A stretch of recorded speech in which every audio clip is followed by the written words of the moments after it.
ce matin, je voudrais vous parler d'amour. En fait, c'est une chose fondamentale de connaître l'amour de Dieu personnellement. On ne prêchera jamais assez sur l'amour de Dieu, qui est comme pour nous un Père. Et la conviction de prêcher là-dessus m'est venue en entendant, il y a 15 jours, je crois, Toine prêcher sur le fils prodigue. En vérité, c'est le père prodigue, pour ceux qui connaissent cette histoire. J'y reviendrai tout à l'heure. Mais je voudrais juste dire ce qui s'est passé dans la louange. Je crois vraiment que c'est ça que le Seigneur veut vérifier, ou en tout cas nous entendre lui dire, mais est-ce que tu m'aimes ? C'est pas que le Seigneur manquait d'affection, cette question. Je vais résumer un peu ça en introduction. C'était pas prévu, mais je crois juste de le faire ainsi. Pierre, qui était le disciple à qui Jésus dit « Je te confie les clés du royaume, donc je te choisis, c'est toi qui vas être le leader en fait, parmi les disciples. » Et puis, à un moment donné, il fait une grande déclaration « Seigneur, je ne t'abandonnerai jamais. Si eux te renient, moi je te renierai jamais. » D'accord ?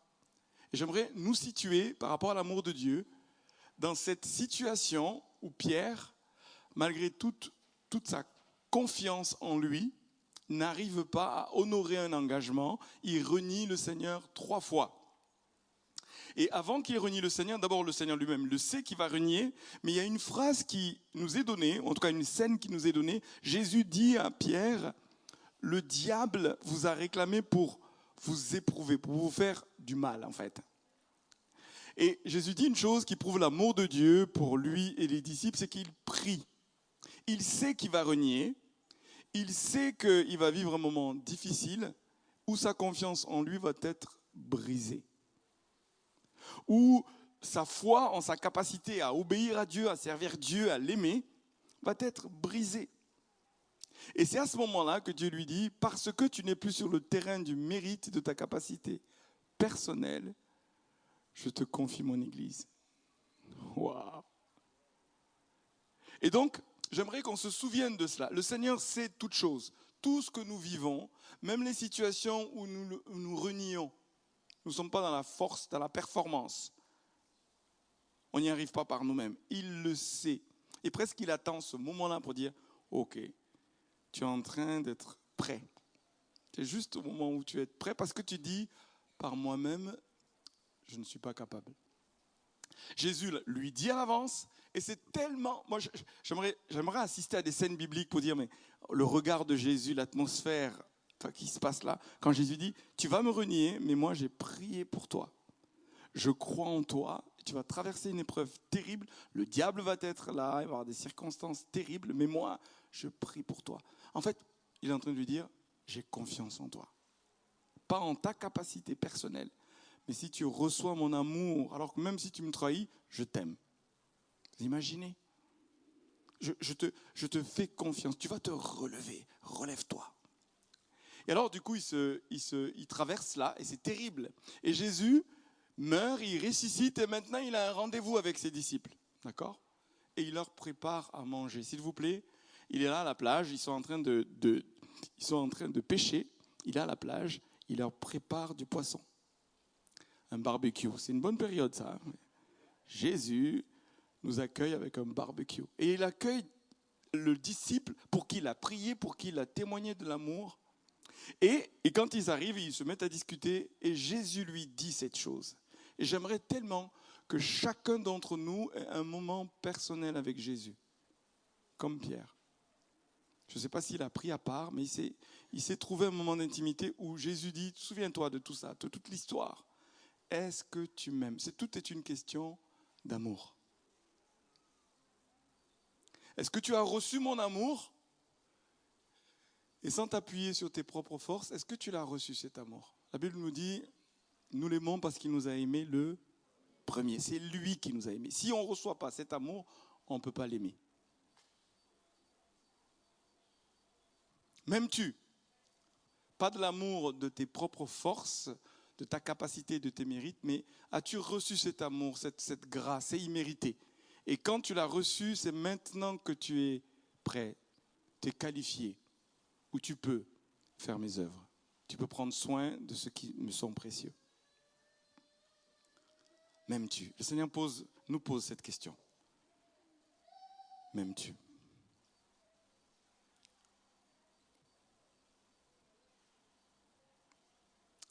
Alors, je vais partager plusieurs choses ici. Je vais reprendre ce que nous disait notre pasteur Toan, ici. Si tu peux passer la slide juste après. La parabole du fils prodigue, là c'est Rembrandt qui traduit cela en peinture, l'étreinte du Seigneur par rapport à un fils qui avait quitté la maison et qui revient. Et Dieu cherche cette communion, qu'il reçoive l'amour et qu'il donne cet amour. Le Seigneur cherche notre amour, mais pour qu'on puisse y répondre correctement, on a besoin de recevoir son amour. Et ce fils prodigue revient et il y a une étreinte, mais qui est extraordinaire. En fait, Jésus est venu nous révéler le Père. Jésus est l'empreinte, le portrait, j'allais dire craché, c'est pas très joli, du Père. Il lui ressemble comme 2 gouttes d'eau. Tu observes Jésus, tu vois le Père. Il est venu nous manifester, nous dépeindre, nous incarner, révéler le Père. Toute sa mission, c'est ça, révéler le cœur de Dieu qui est un Père. Et au travers de cette histoire, il nous dépeint le cœur, mais bouillonnant d'amour, de compassion, de miséricorde, mais d'affection, mais c'est tellement vibrant. Cette histoire, elle est extraordinaire, elle révèle le cœur d'un père qui a un amour, mais justement extraordinaire, incommensurable. Il voit son fils revenir, je vous fais l'histoire très courte parce que ce n'est pas mon sujet dans ce sens, la parabole du fils prodigue, mais c'est l'amour du Père, l'amour de Dieu envers nous comme un Père. Et il bouillonne. Ce n'est pas un amour platonique, vous savez, très statique comme ça, très comme ça, qui serait intellectuel, qui serait virtuel. C'est comme un volcan qui bouillonne d'amour et de passion. Mais c'est quelque chose qui transporte Dieu, en fait. Ça ne le laisse pas en place, c'est ses entrailles qui bougent. Et donc, dès qu'il le voit, il court. Vous voyez, il y a un élan, il y a une passion. Il court vers lui et il l'embrasse.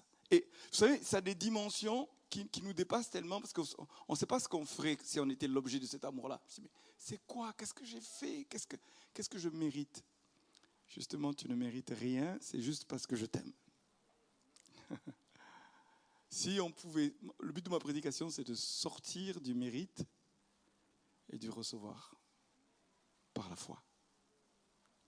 J'ai des discussions récemment à des personnes que quand on fait un compliment, quand on leur fait un compliment, quand on leur dit la valeur qu'ils ont ou ce qu'elles viennent de faire, elles ne peuvent pas faire autrement que de chercher le moyen de minimiser. Ah, ta robe est belle! Ah oui, non, mais je l'ai trouvée sur Vinted. Hein. Non, en fait... ce que tu fais est magnifique. Oui, mais attends, je vais te dire qu'il y a un petit problème quelque part. Pour diminuer cela, pourquoi? On manque de valeur définie par celui qui est en train de nous le dire. Reçois-le. Ce n'est pas une question de mérite, c'est une question de la personne qui est en train de te le dire. Et nous sommes tous pétris de rejet, de dévalorisation, qui nous empêche d'accueillir pour que cet amour nous transforme, nous libère, pour pouvoir faire l'œuvre de Dieu correctement. Sinon, on est toujours pétri de performance pour gagner l'amour. C'est un combat incessant. Et je voudrais dire, même des anciens chrétiens depuis longtemps, mon appel ce matin, c'est de vous conduire à re-rentrer dans une relation d'amour avec Jésus ou avec le Père. C'est une invitation à revivre l'étreinte. C'est dommage que ma Marilène ne soit pas là, mais je vais appeler mon fils. Est-ce que mon fils est là? Benjamin. Benjamin est là? Oh, j'avais cru la voir. Ah, il est peut-être avec les enfants. je voudrais incarner l'étreinte. Ce que le Seigneur a vécu avec le Fils prodigue, il veut le vivre avec vous, l'étreinte. Que vous touchiez son amour, pas que intellectuellement, pas même que spirituellement, jusque dans vos âmes, jusque dans vos corps. Dieu aime tout en vous. Alléluia. Dieu aime tout en vous. Ah, il y a Mana avec moi ce matin. Je sais que vous êtes aussi avec moi. Dieu aime, quand je dis votre être entier, il nous demande de l'aimer de tout notre cœur, de toute notre âme, de toute notre force. Il demande tout de nous. Mais pourquoi? Parce que lui, il nous aime de cette dimension-là. Il nous aime entièrement. Et il n'aime pas que nos esprits. Je voudrais vous le dire.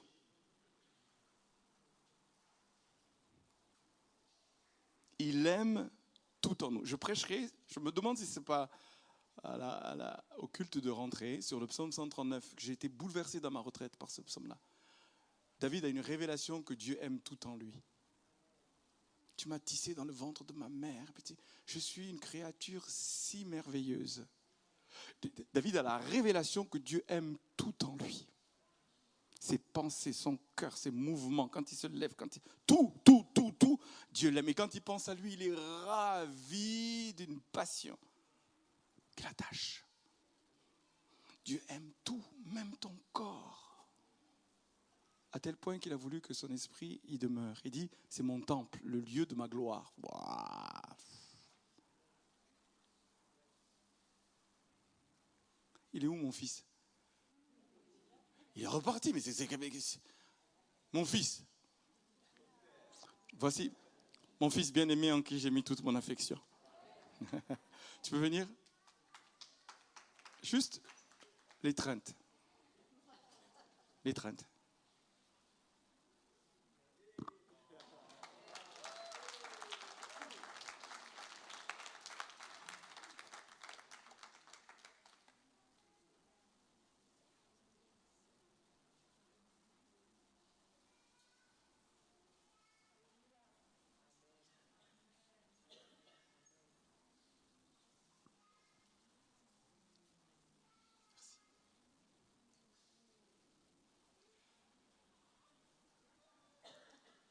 Se laisser apprivoiser par l'amour de Dieu.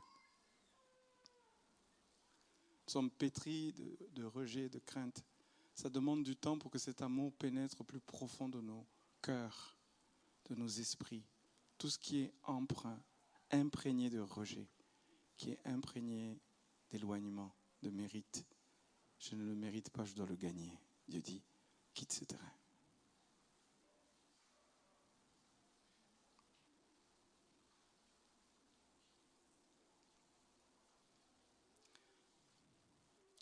Je voudrais nous dire que nous pourrions tous être comme des fils aînés au bout d'un moment. Vous savez, quand on commence comme le fils prodigue à revenir à la maison, on dit voilà, je ne suis pas digne, dit-il. D'accord? Il y a un problème de valeur personnelle. Je ne suis pas digne. Et donc je dois mériter. Et moi je vais vous dire, imaginez, il y a la parabole, mais à la fin de l'histoire, on ne la connaît pas. C'est-à-dire, ils font la fête, mais le lendemain, dans quelle attitude va être le fils prodigue? Vous pensez que il a connu l'amour, maintenant c'est libéré, il vit selon l'intention de Dieu. Moi je crois que c'est une vraie lutte à ne pas devenir comme le fils aîné. C'est une lutte. C'est tout un cheminement dans lequel le Seigneur veut nous libérer authentiquement pour être des fils et des filles dans la maison, pas sur la base du mérite, mais sur la base de la foi dans son amour. Ça fait une vraie différence. Je vous le garantis. Et je voudrais tellement qu'on se laisse sonder pour connaître là où nous en sommes, nous, par rapport à la connaissance de cet amour. La connaissance de cet amour. Le mérite crée une mentalité d'esclave et non de fils. Quand on vit dans le mérite, on se comporte comme un serviteur ou un esclave qui doit bien faire pour ne pas être rejeté.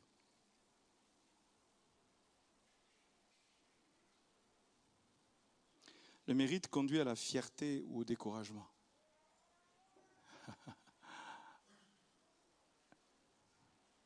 Quand on doit faire pour avoir l'amour, vous savez, c'est fatigant.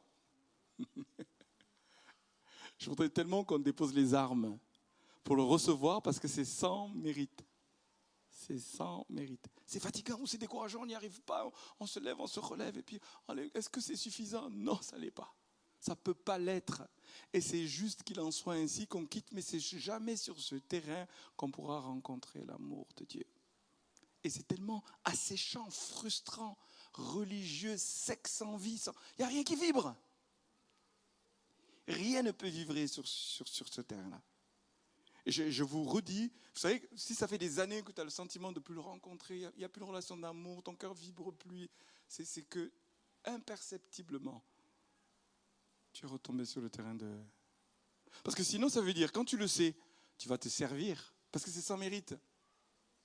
Vous savez, un des tests, on m'a raconté que quelqu'un qui a adopté un enfant, il dit, le test que l'enfant a accepté d'être adopté, c'est qu'il va ouvrir le frigo sans que je le lui dise. On va ouvrir le frigo ce matin. Vous savez qu'il y a un frigo dans le ciel? Excusez-moi, c'est une métaphore. Il y a un frigo dans le ciel.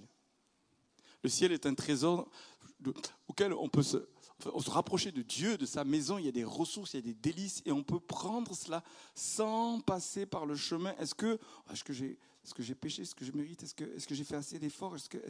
Non, non. C'est juste qu'il t'aime. C'est suffisant. Rappelez-vous de Pierre, ce n'était pas parce qu'il avait réussi à tenir sa foi, non.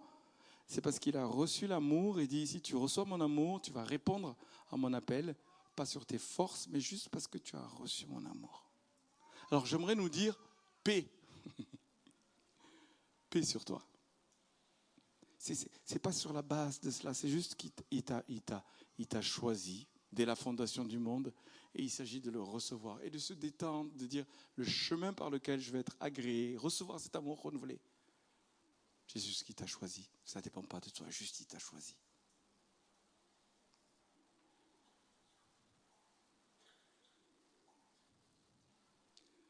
Juste, il est passionnément amoureux de toi, c'est juste ça. Pourquoi tu m'aimes? Parce que je t'aime. Mais pourquoi? Qu'est-ce que j'ai fait? Mais non, justement. Justement, c'est mon amour. La motivation, c'est mon amour. Maintenant, est-ce que tu veux bien l'accueillir? Et fais le plein. Fais le plein, fais le plein. Pour que cet amour te transforme et que tu répondes à Dieu par amour. Même que tu sois saint par amour. Vous savez, quelqu'un qui serait saint parce qu'il suit toute la loi ne plairait pas à Dieu. Parce qu'il le fait par ses propres forces, par ses mérites. Ça ne marche pas et d'abord, il ne pourrait pas y arriver. Est-ce qu'on est d'accord? Mais par contre, il y a une compulsion à vouloir le faire. C'est inscrit, c'est viscéral. Nous sommes les fils d'Adam. C'est après le péché, ça nous a imprégnés de dire, il faut. Alors que si tu quittes, juste tu étais ici, puis tu bascules sur la grâce et tu reçois. Cet amour te transforme et fait que quand tu réponds, ça te donne la force d'être saint. Je viens de dire quelque chose d'important là. C'est cet amour reçu qui te donne la force de plaire à Dieu.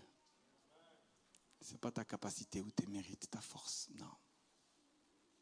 Et ceux qui arrivent par compulsion, vous savez, les religieux là. Ah oui, hein, je jeûne, je prie, et puis alors je le fais. Et puis à un moment donné, est-ce que c'est bon? Est-ce que le compte est bon? Et le Seigneur dit non.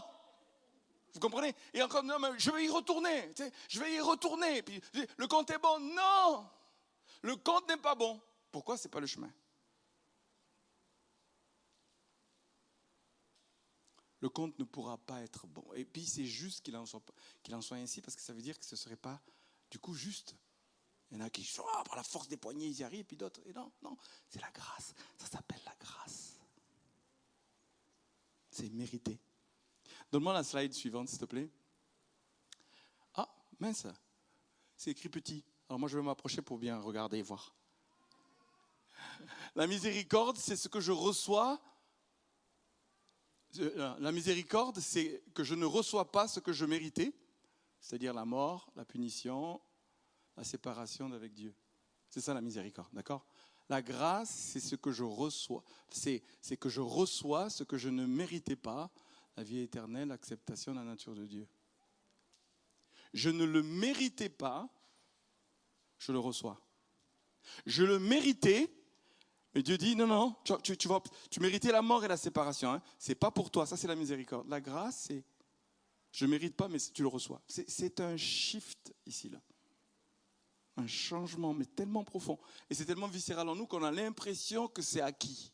Ah oui, mais moi...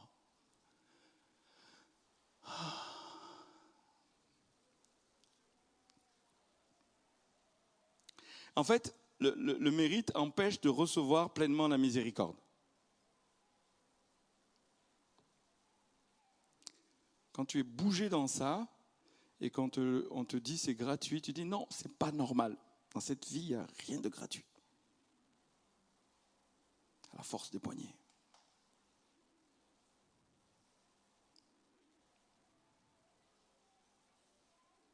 Le fils aîné refuse la fête parce qu'il pense avoir mérité une récompense. Quand tu es pétri de mérite, tu empêches de recevoir ce que Dieu te donne.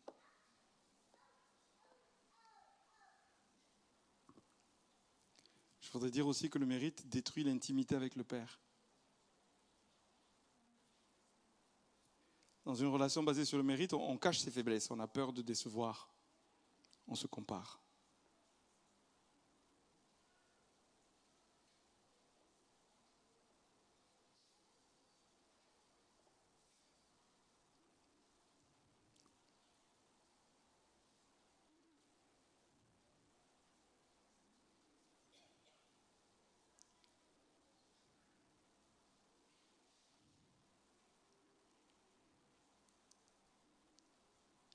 Tout à l'heure, en guise de temps de ministère, on va prendre le texte de ces 2 versets qui sont dans Romains, où Paul parle exactement de cela, mais en prenant l'image de l'adoption. Et juste avant d'ouvrir ce texte et de laisser la parole de Dieu faire son œuvre dans nos vies, dans nos cœurs, et l'Esprit de Dieu appliquer cela à nos êtres intérieurs, c'est un moment de ministère, où la parole de Dieu elle-même, on va l'accueillir et on va lui demander de faire une œuvre au fond de nos cœurs, dans nos pensées. On va la méditer, on va la laisser agir.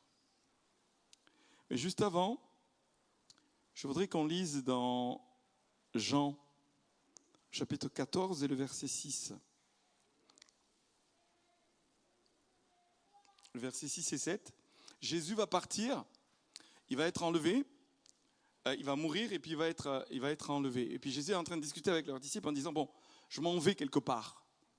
Je vais partir. Mais où tu vas ? Il y a toute une discussion dans Jean 13, 14, 15, 16 et 17 qui installe un moment d'intimité. C'est très profond ce que Jésus est en train de leur dire. Et il leur dit, je m'en vais vers le Père. D'accord ? Je m'en vais vers le Père. Il me dit, mais... Et il y a une conversation qui s'établit. Puis Thomas dit, mais écoute, tu dis que vous savez qu'on sait où tu vas, mais comment veux-tu qu'on connaisse le chemin ? On ne sait même pas où tu vas. Et Jésus répond, Jésus lui dit, je suis le chemin, la vérité et la vie. Nul ne vient au Père que par moi. Si vous me connaissiez, vous connaîtriez aussi mon Père. Et dès maintenant, vous le connaissez et vous l'avez vu. Et puis après, c'est Philippe qui lui dit, mais montre-nous le Père et cela nous suffit. Il me dit, mais comment ? Je suis là avec vous depuis longtemps et tu ne sais pas que je suis dans le Père. Tu me vois, tu vois le Père. Et les disciples, après 3 ans, je ne sais pas l'état émotionnel de Jésus, tu sais. Je suis venu pour faire ça là, mais comment ? Je m'en vais, vous avez encore rien compris. Tu me vois, tu vois le Père, comment tu peux dire ? Mais comment ?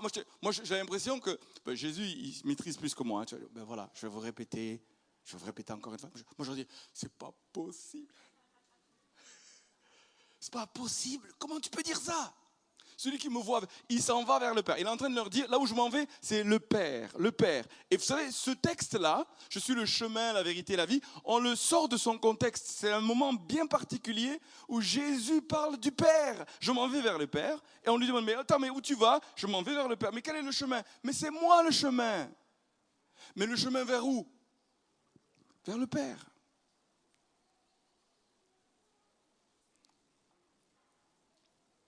Je suis le chemin vers le Père.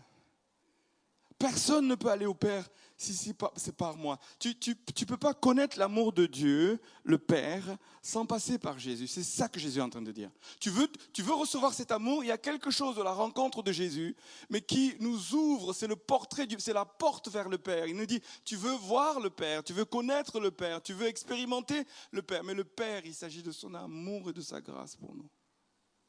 Tu veux cela, le chemin, c'est moi. En fait, c'est l'évangile, c'est Jésus meurt pour qu'on n'ait pas à le faire. Cette miséricorde, c'est lui qui prend et il donne la grâce. Reçois maintenant. S'il n'y a pas la révélation de cela, on va lutter tout le temps pour pouvoir mériter, c'est inscrit en nous. C'est viscéral, c'est pour ça qu'on a besoin d'être libéré. C'est une puissance de libération. Et qu'est-ce qui se produit sans l'Esprit? Il dit, attention, hein, attendez l'Esprit. Et cet Esprit, c'est un esprit d'adoption. Quand tu crois en l'œuvre de Christ à la croix, à un moment donné, il faut l'esprit d'adoption que tu reçois et qui va te conduire à dire à Dieu, Abba, mais tu ne le dis pas parce que d'un coup, ça te prend. C'est l'esprit de Jésus qui vient en toi, qui répand son amour en toi, et puis il y a un cri qui jaillit à l'intérieur de toi, Abba! C'est-à-dire, en fait, tu pries la prière de Jésus. Tu es en Jésus, en communion avec Dieu le Père. Son amour est en toi, et quand tu pries, ce n'est pas une question de demande, c'est une question de connaissance de cet amour qui te permet de te rapprocher de lui, comme Jésus prie le Père. En fait, il nous dit de prier comme lui prie, à avoir cet esprit qui te donne de te connecter à Dieu qui est un Père. Abba. Abba. Abba. Le chemin, c'est lui. C'est communier avec ce qu'il a fait, comprendre par révélation ce qu'il a fait. Et puis se mettre à adorer, se mettre à prier. Abba. Vous savez, quand on dit Abba, on n'est pas en train juste d'être avec une liste de besoins. C'est une relation d'amour. Dieu est un Père.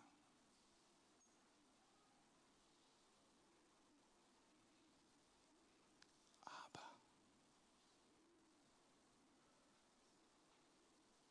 Abba. Je suis le chemin vers le Père. C'est par moi que tu vois le Père. C'est par moi que tu reçois l'amour du Père. C'est par moi que tu peux dire Abba. Tu es mon Père, je viens de toi. Je suis né de toi. Je suis l'objet de ton amour tellement profond. Abba. Abba.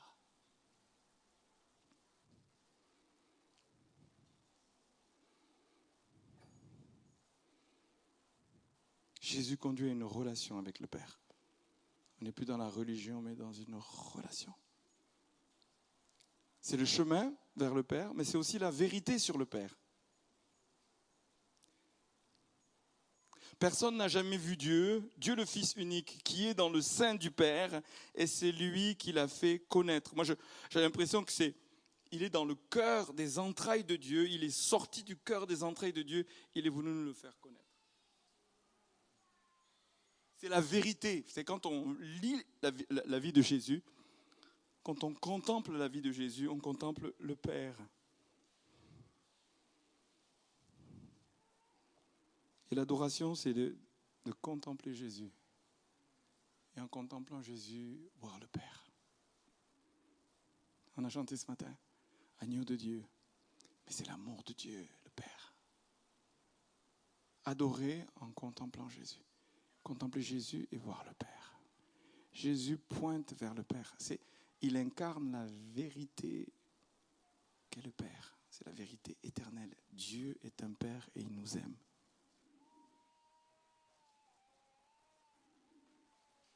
Le diable fait tout pour qu'on ne croie pas cela, pour que ce soit un mensonge, vous savez. La vérité, c'est que Dieu est amour. Jésus est donc la vérité incarnée sur ce qui est Dieu. Jésus est la vérité incarnée sur qui est Dieu. Il est Père. Il révèle parfaitement le cœur du Père.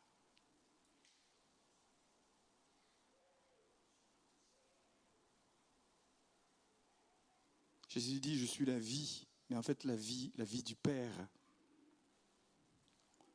Il dit dans Jean 17, la vie éternelle, c'est qu'ils te connaissent. Père, toi le seul vrai Dieu. Et celui que tu as envoyé, Jésus-Christ. Cette connaissance-là donne la vie. Vous savez, j'ai médité un texte qui m'a vraiment bouleversé. Quand Jésus, dans l'évangile de Matthieu, il dit, il y a des gens qui me diront Seigneur, Seigneur, et puis en fait, ils n'entreront pas dans le royaume. Pourquoi ? Parce que je ne vous ai jamais connu. Et cette connaissance, c'est une intimité réelle, se laisser connaître. En fait, Dieu nous connaît. Mais accepter de quitter le registre du mérite pour recevoir l'amour de Dieu, ouvrir nos cœurs, puis dire, mais Seigneur, c'est pas sur mes mérites, c'est pas sur ma valeur personnelle ici, ça c'est ce que toi tu décrètes, puis je me laisse connaître. C'est-à-dire que j'ai pas peur que malgré mes faiblesses, tu viennes connaître mon cœur. Je te donne accès à mon cœur. Je te donne accès à mes zones d'ombre. Je te donne accès à mes péchés. Je te donne accès. Je suis en sécurité parce que tu m'aimes et quel que soit alpha, tu m'aimeras toujours. Donc, je te donne accès. C'est David qui connaît ça et qui dit « Sonde-moi, ô Dieu, mais connais les profondeurs de mon cœur, même mes arrière-pensées. Va dans la cave, va dans le grenier, va partout, que ton amour, dont je suis sûr, habite au plus profond de mon cœur. » C'est ainsi que je ne marcherai pas sur le sentier de l'idole. C'est ainsi que je ne me détournerai pas de toi. Connais-moi, Seigneur. Que toute ma vie, mes émotions, même les plus sombres, les pensées les plus noires, tout ce que je peux vivre de douloureux, viens le connaître. Je n'ai pas peur parce que je sais que tu m'aimes. Je n'ai pas peur, je ne fuis pas loin de toi. Au contraire, je me tourne mon regard et je cours. Tu cours, je cours vers toi. Je cherche ton étreinte. C'est ton amour qui me donnera la force de marcher dans tes voies. Je t'ouvre mon cœur, viens sonder, sonde, va au profond, ça ne me fait pas peur parce que tu m'aimes. Ça ne me fait pas peur parce que tu m'aimes. Ça ne me fait pas peur. Ça ne me fait pas peur. Jésus est la vie parce qu'il amène l'amour du Père en nous, la connaissance intime de Dieu, l'expérience de cela.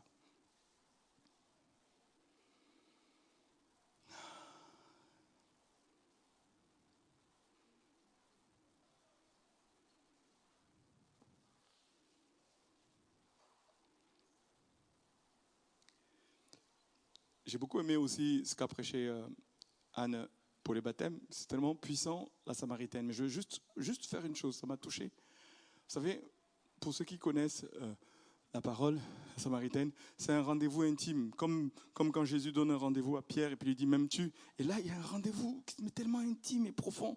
Puis à un moment donné, Jésus lui dit « je veux te donner de l'eau à boire. » Si tu connaissais le don de Dieu, vous savez exactement ce qu'on est en train de dire là. Si tu connaissais l'amour de Dieu, tu aurais toi-même dit « donne-moi à boire. » Et puis, il discute, à un moment donné, je lui dis, je veux te donner de l'eau, quand tu vas la boire, tu n'auras plus soif. C'est quand même quelque chose d'extraordinaire.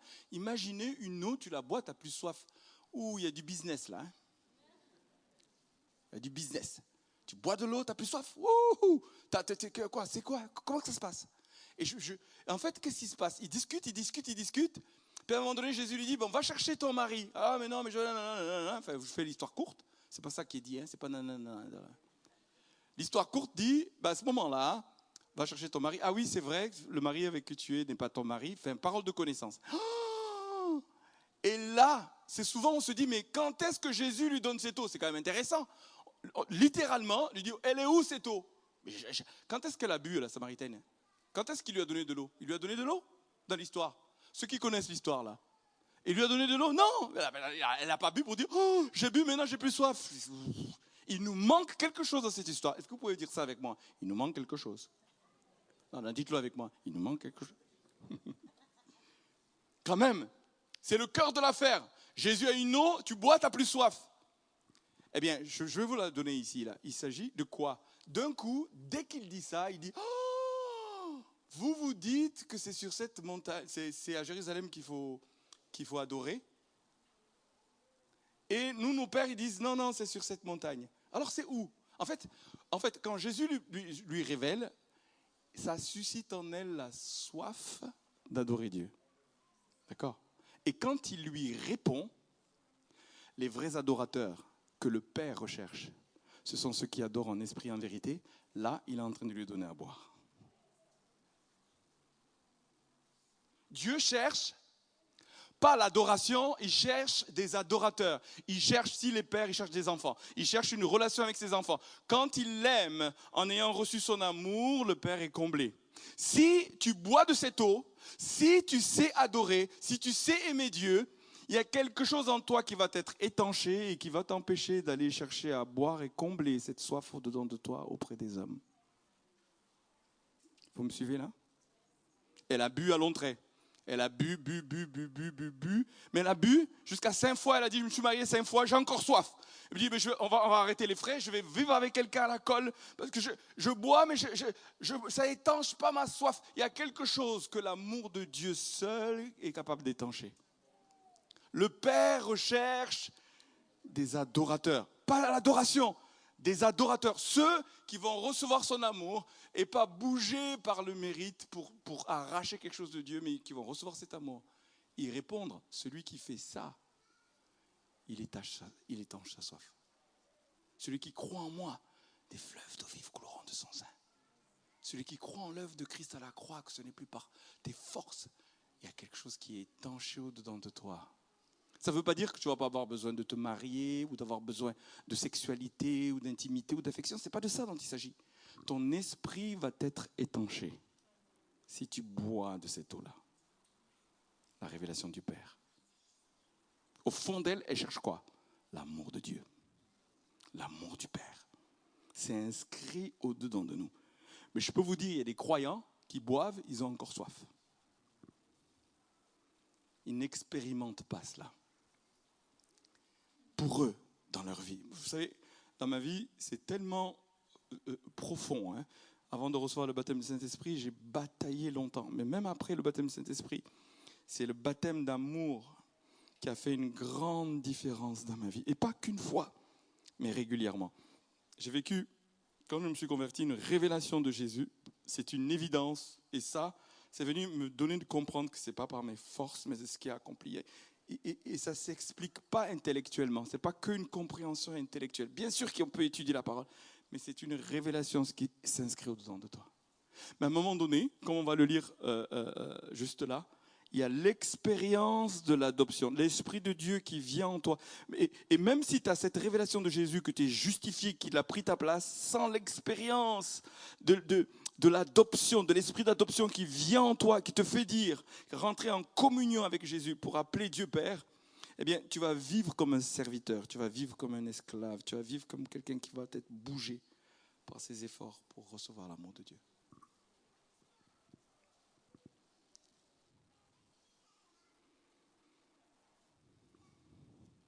Et juste avant de vivre notre Lectio Divina, je vais vous expliquer ce que c'est. Je vais juste nous repositionner dans la situation de Pierre, à qui Jésus dit « M'aimes-tu » J'aimerais vous poser 3 questions pour discerner si tu es esclave ou fils à la lumière de son expérience. Quand tu tombes, entends-tu cette voix intérieure? Tu n'es pas digne et tu n'y arriveras pas. C'est la voix de l'esclave. Ou bien, reviens à moi, je t'aime encore, reprends ta place. C'est la voix du Père. Deuxième question, est-ce que tu crois que Jésus t'a choisi parce que tu étais fort ou parce qu'il t'aime malgré tes faiblesses? C'est-à-dire, Dieu parle son amour ici ce matin. Comme je disais tout à l'heure, tout en toi est aimé. Il ne te choisit pas sur tes forces, mais que réponds-tu quand ta faiblesse finalement, tu la rencontres et tu vois que finalement tu n'as pas la force que tu pensais avoir. Et le Père dit, viens à moi. C'est mon amour inconditionnel qui donnera la force de répondre à mon appel.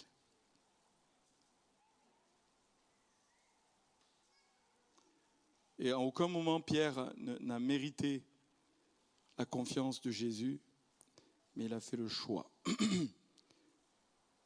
de répondre à cet appel par l'amour que Dieu avait pour lui. On va mettre ce texte de Romains 8, 15, 16 et on va finir avec cela.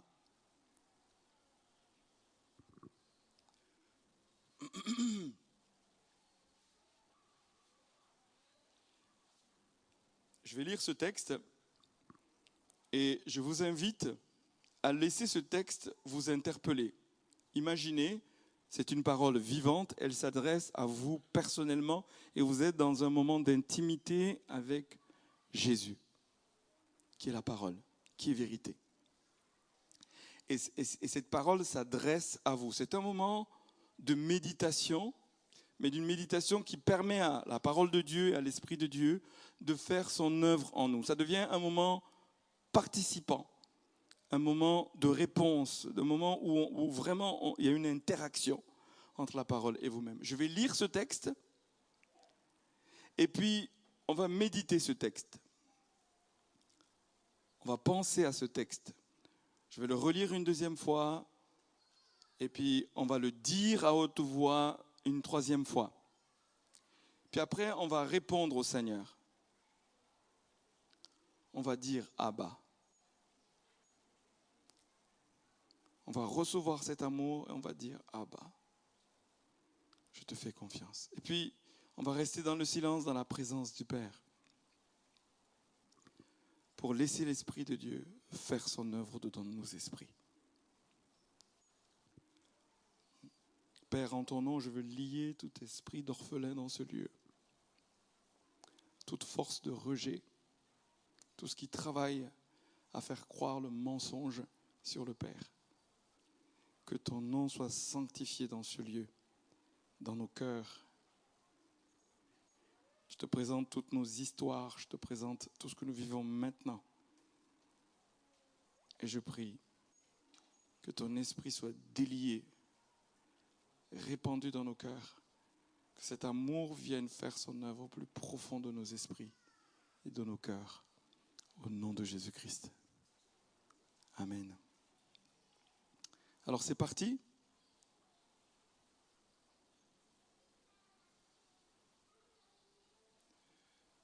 Je le lis une fois.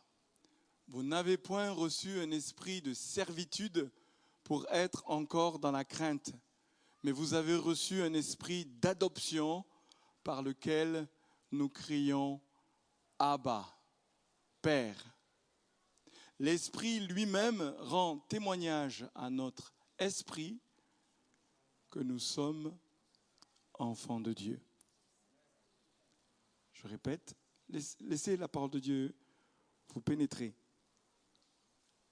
Vous n'avez point reçu un esprit de servitude pour être encore dans la crainte, mais vous avez reçu un esprit d'adoption par lequel nous crions Abba, Père.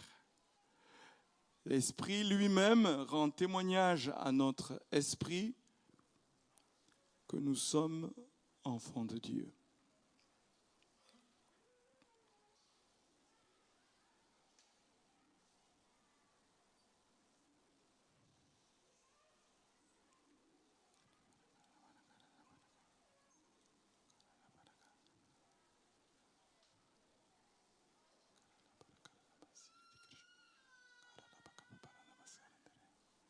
Je vous invite à lire ce texte, à le confesser ensemble en tant que communauté. Vous n'avez point reçu, on le dit ensemble, hein, vous n'avez point reçu un esprit de pour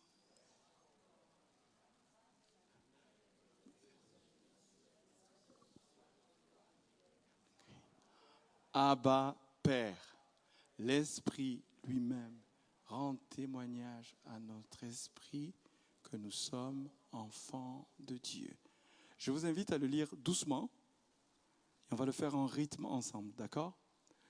Et vous n'avez point reçu un esprit de servitude pour être dans la crainte. Alors, attendez, on va recommencer. Est-ce que vous pouvez le dire fort? D'accord? Le dire avec conviction.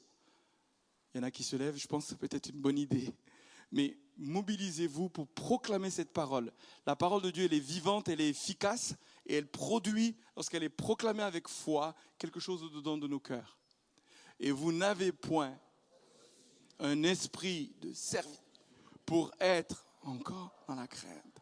Mais vous avez reçu un esprit d'adoption par lequel nous crions Abba, Père. l'Esprit lui-même rend témoignage à notre esprit que nous sommes enfants de Dieu.